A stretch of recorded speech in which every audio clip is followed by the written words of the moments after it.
Good morning. Well, today I'm so excited to have as my guest Nicholas Chucker. And Nick is quite the guy. He's the real deal. He's a published author. He has produced and written. He's a produced playwright. He's an independent filmmaker and a screenwriter.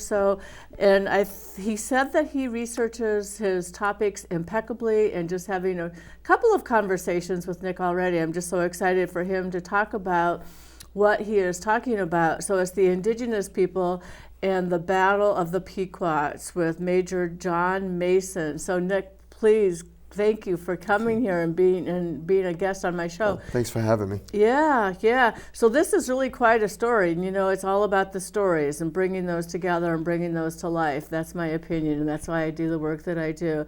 So you said that there was a battle at the fort, and several hundred Pequots perished on this site in this particular day. When was this? May 26, 1637. 1637, and it just sounds like such a tragedy. Tell me what happened.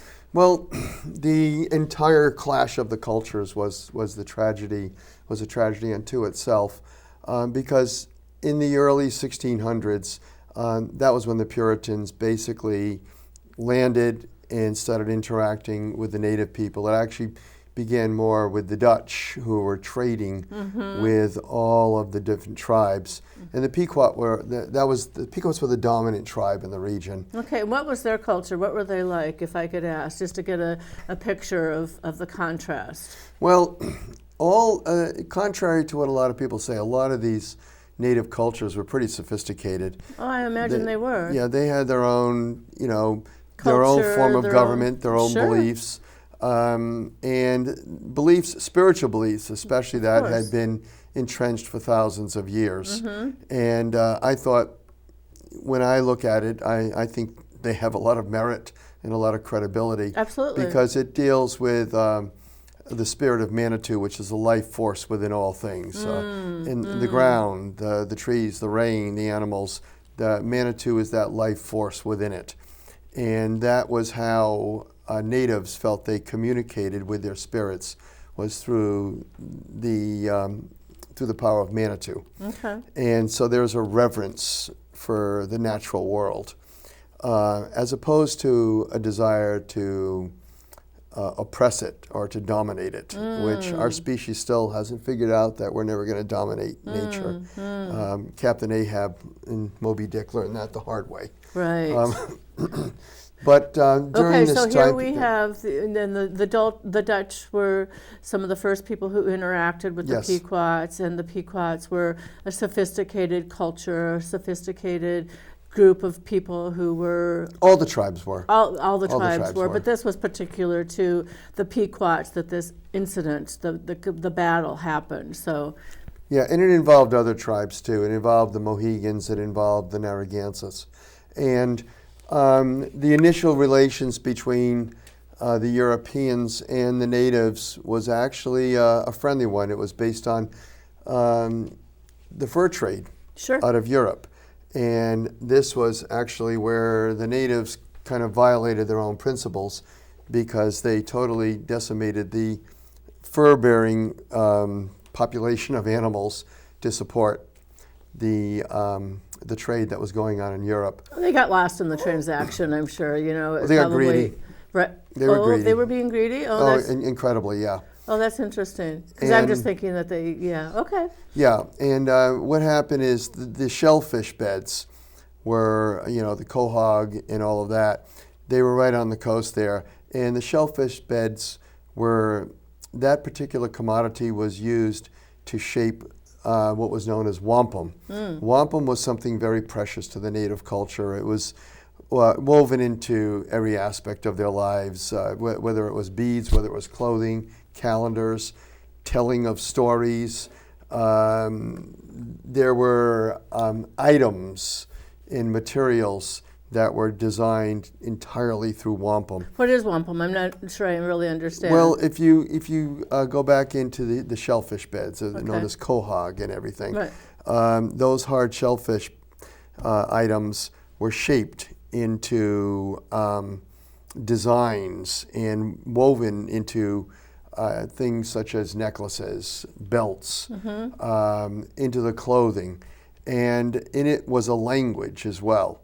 And so it was a very precious part of the culture, all beginning with the shellfish bags, the clamshells, all of these things would eventually be converted into an entity that dominated. You'd find it not only in their clothing, but you'd find it wrapped into their weapons.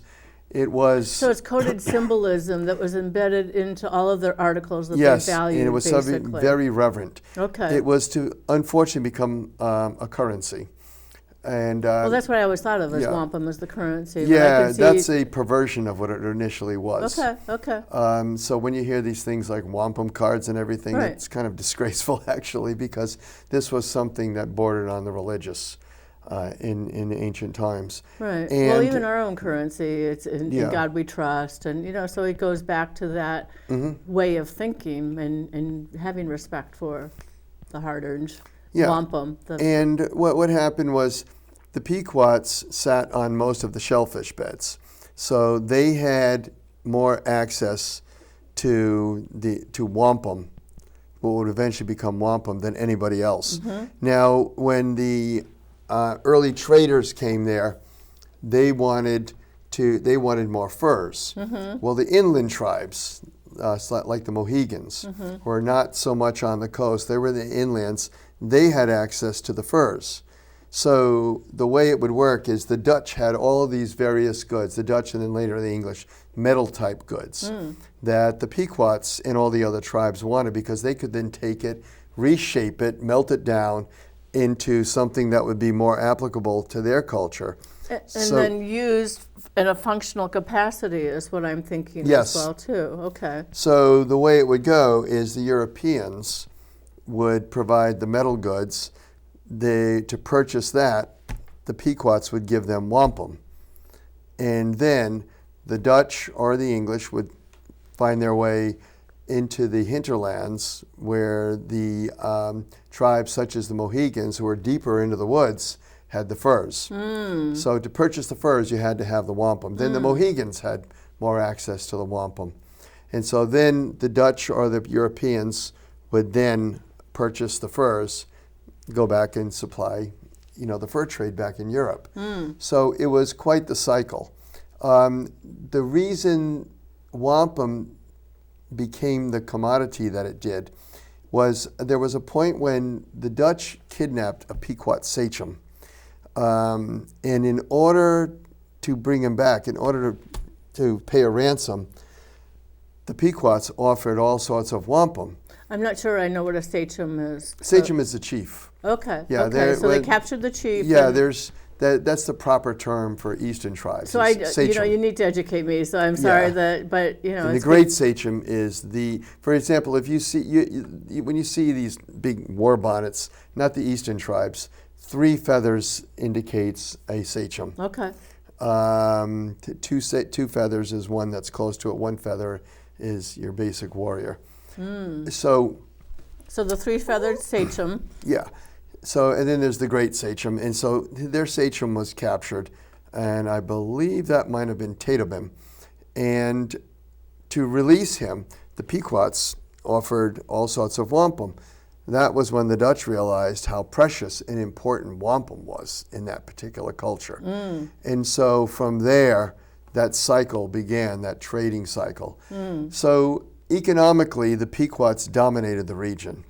And they also dominated the region militarily, politically, socially. They were the tribe that pretty much controlled everything. Now, they were rivaled by the Narragansetts Okay. out of nearby Rhode Island. And so those two tribes were always in conflict. Pequots had the edge. But when the Narragansetts came to trade with the Dutch, that was not looked upon kindly by the Pequots. So they attacked the Narragansetts, which kind of annoyed the Dutch because they were doing business with them. Tribes like the Mohegans, they were the only tribe, as I recall, and in my research, was allowed to intermarry with the Pequots. So they had blood ties to the Pequots. Mohegans and Pequots were very, very close. They helped the Pequots subjugate the other tribes in the region. And there was a point where a young, rising sachem, not the great sachem, but a rising young sachem named Uncas, felt that the Mohegans were getting shortchanged because he felt that we helped them gain control, but now they're starting to treat us like they're treating the other tribes. He felt betrayed and gathered a number of Mohegans behind him to say, we're going to be absorbed into them. And so a lot of people ask, was Uncas a Pequot trader or was he a Mohegan patriot? Now, if you ask the Mohegans, he was a Mohegan patriot because he was trying to make sure his tribe did not wind up getting absorbed entirely into the Pequots and did not wind up paying tributes just like the lesser tribes that they now controlled. So he kind of broke away. And that was one of the reasons Uncas sided with the English. He saw the English as a means to an end. And so the Mohegans under Uncas and several of the river tribes that basically were in conflict with the Pequots joined in with the English when the English finally declared war on the Pequots. And so there's a whole history here. I always bring with me now my sources consulted. But what made me write a play about this many years ago, which premiered at the O'Neill Theater back in 1993, was because of the battle at Fort Mystic, known then as Fort Missitook. Missitook, yeah, that was basically the native name for it. Does that have the same meaning of being like a misty kind of? It basically just interprets to mystic now, meaning what the region was. And so the attack on May 26th resulted in the burning of the fort, in which several hundred of the Pequots died. Maybe a handful of people escaped. That wasn't the only fort. Now, see, a lot of people that go on talking about this don't realize that did not destroy the Pequot Nation. It put a major hit on it, but it was not the only Pequot village. So you said several hundred. So how large was the Pequot population? Or do we have an idea of that? A bit over 2,000, I'd say. Okay, well that's pretty significant to lose, what, 25%? Yeah, well ultimately, when the Pequots were ultimately defeated, it was about 50% of their original tribe was gone. Militarily, 50% casualties is devastating. So what had happened back then was the Mohegans, in wanting their autonomy, joined with the English. What happened was there were enough conflicts going on between the English and the Pequots, and it all came to a point in, I think it was 1635. I don't have everything right in front of me, when the Massachusetts Bay Colony sent a very, very aggressive commander, Colonel John Endicott, down to straighten out the conflicts. And he basically did not listen to the Pequots, did not negotiate at all, and just trashed one of their villages. And that caused the Pequots to respond by counterattacking. So there are a lot of people, including Dale Plummer, the historian for the town of Norwich, who will tell you if they had never sent Endicott down, maybe it wouldn't have gotten to the point that it did. Lieutenant Lyon Gardner had said he was in command of the Fort Saybrook, which was purchased from local native tribes. And so he and his men were interacting comfortably pretty much with the natives, with the Pequots and with everybody. And he told Endicott, when Endicott came from Massachusetts, he said, "You have come here to stir a nest of to raise a nest of wasps about our ears, and then you will take wings and fly," which is what happened. He did what he did. He went back to Massachusetts and left Saybrook holding the bag. And so then there were vicious attacks by the Pequots on Wethersfield, and finally, the colony of Connecticut declared war on the Pequots. And the person they chose was Captain John Mason at the time, who was a renowned warrior commander from when he was in England, and he was known for his very fierce battle tactics. And one of the tactics, even in England, was surround a village and burn it, and everyone in it. The European style of fighting wasn't just by the sword and by the musket. Fire was used. And the natives had never seen that. Only recently were they even aware of guns. So, there's the bow and the arrow, the spear. So they're on horses primarily. Well, this particular group was not because of the terrain. So the force that attacked was not on horseback. They were infantry. On foot. Yep. Okay. And so when Mason came down from Hartford and had with him, he had 77 Englishmen. He did not, there were more, but they were manning the boats. They were sailors. And a number of Uncas, Mohegans, and a number of the river tribesmen. So there were about 80 natives with them. And all of them, they joined in with the English because they felt the Pequots are our arch enemies. The Pequots are dominating everything. They're dominating militarily, politically, socially, economically, especially. And now they got onto the bad side of the English with their counterattack. Of course, if Colonel Endicott had not come and done what he had done, maybe it might have been settled differently. Ultimately, I think it was headed for where it was, because with the two different cultures, there was a different concept of how to use the land. No, you're talking the different cultures between the European and native. Okay. And natives needed more land for hunting, for expansion, for being able to use the woods the way they've always used it. They were not accustomed to cramped quarters, but the European settlements were. And there was a point where they felt, we've got limited growth here. We have limited land, yet they have all this land for their meager needs. This is how they viewed it. And there was also the spiritual conflicts. There was the Puritan religion and then there was the native religion, the native spirituality. And there was the Puritan mindset, was that God has sent us here. When a lot of the Pequot population and a lot of the native population was devastated by smallpox, because the English brought that over with them. But most of them were now fairly immune, because the plague had done its job over in Europe. Now they brought it to the New World. Right. No one here had Was even prepared for experienced that, right. smallpox. So it annihilated a lot of the population.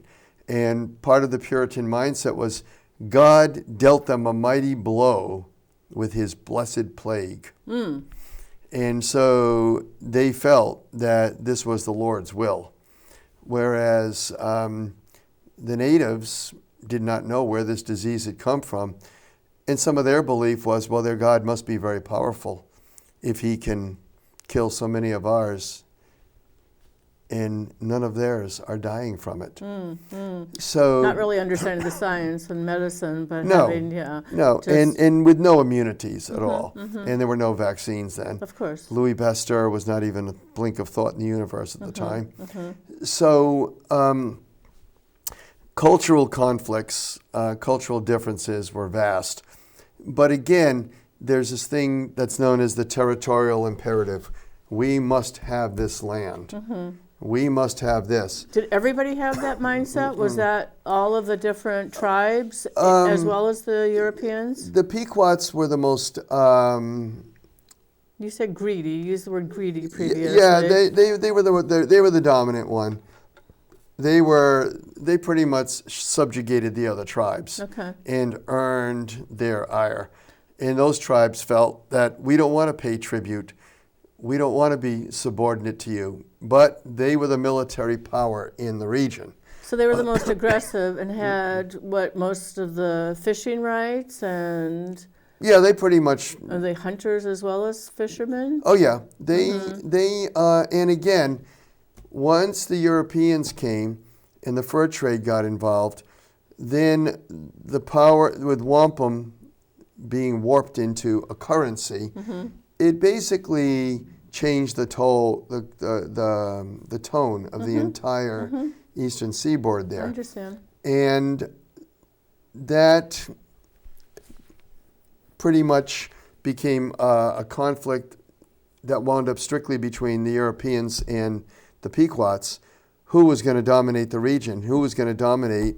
And it was going to be mostly with the wampum trade.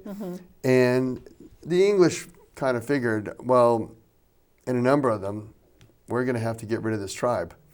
But that, again, came to a point because of those attacks.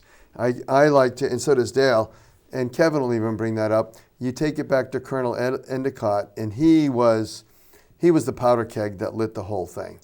Well, you said he came to negotiate, but it didn't sound like he negotiated at all. It sounds like he was sent there to basically straighten out the situation because a couple of Englishmen had been killed by the tribes. One was Captain Oldham out on Block Island by the Manasean tribe.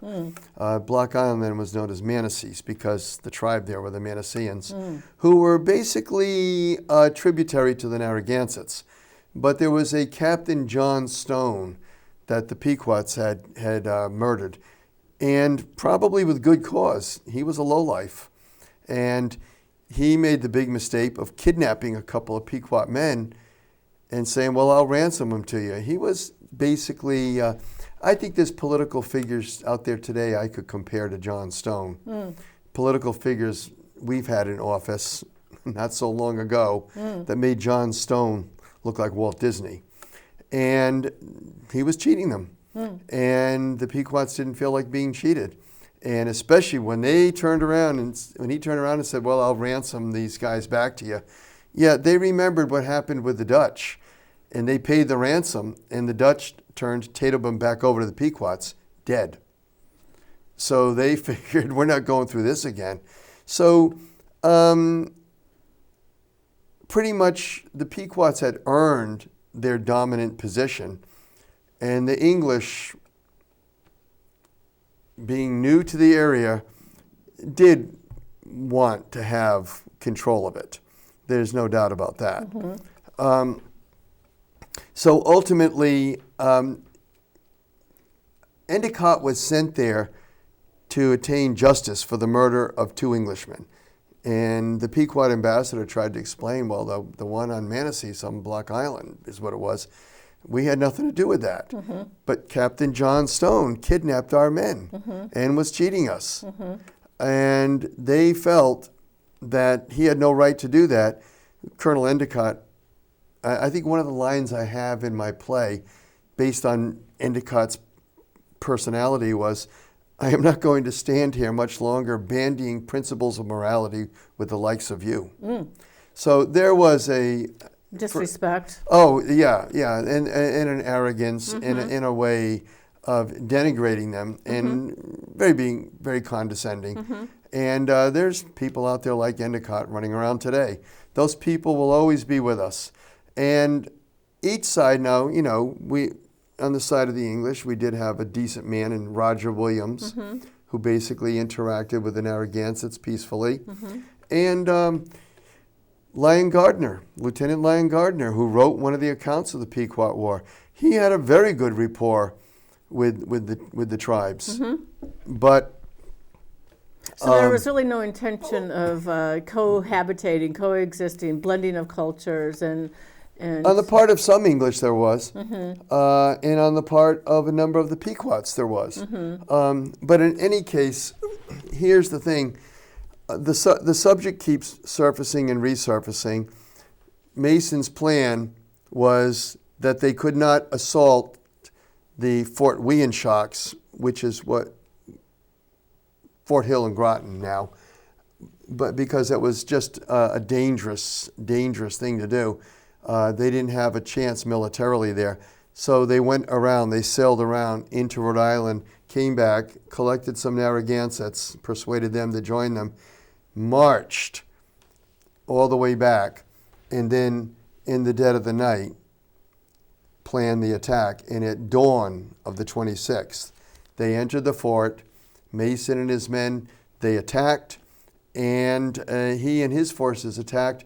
But once the Pequots woke and outnumbered them tremendously, Mason and his forces realized we could lose this. And so Plan B was activated. They set off the powder kegs, and they pretty much burnt the fort. And then they retreated out of the fort with the Narragansetts in the rear, and the plan was, as soon as they try to escape, we will entertain them with the point of the sword, as it was put. Wow. And so anyone that escaped the fort was bayoneted or shot. And so as Captain Underhill said, there were a good 400 souls within that fort, and not above 5 escaped our wrath. And in his account, he said, "Mercy did they deserve for their valor, could we have afforded it?" I might be paraphrasing a little bit. In his account, I always found Captain Underhill very, very intriguing, because he seemed caught between his duty as an officer and his conscience as a man. And Mason's account does not mention the women and children in the fort. So there were deniers. Oh, there weren't women and children So in the there. 500 accounted for who perished were just the men and the warriors, basically. No, there were a good number of women and children were burnt to death too. Okay. Yeah. Nick, we just have a couple of minutes left. You know, this time has gone by really fast, and I really appreciate all the knowledge and information that you've shared, and I just have to have you come back again and talk some more. But there's an event on Saturday that Yes. Old Mystic Methodist Church, 44 Main Street, and it's at 6 o'clock, free to attend, free refreshments. And Kevin McBride is a Dr. Kevin McBride, yes. a PhD, has information that he wants to share on this very topic. And why is it so important, if you could just highlight that for me for a second? Well, it's our roots. It's our history. It's Okay. where we came from. Okay. It's not where I came from. My father was born in Sparta, and my mother's mother was born in Greece, in the Minoan Islands. But still, So- it's important for us to know that. It is the history of this country. Right. And it would set the tone for how American colonists would deal with American natives thereafter. Right. Because a brutal annihilation of tribes followed. And that was when they realized we can take them out. They broke the Pequots militarily, socially, and politically. In the aftermath, there was still a strong Pequot presence, but they were no longer the dominant force in the region. The And English became they're that. still here. We still have Pequots in this area. Yeah, so- and it's a tribute to the way they were able to survive and still cling to their tribal identity. Now, Saturday, Dr. Kevin McBride, who I consider him the foremost expert on the Pequot War, he will speak on this. He's going to do a whole PowerPoint presentation Well, I want to be there, so I want to learn. on the war and on all the excavations he's done, even in the last 15 years. Thank you so much, Nick. Thank you so much. It was very informative and very enlightening. Thank you very much. You're welcome. Thanks for having me.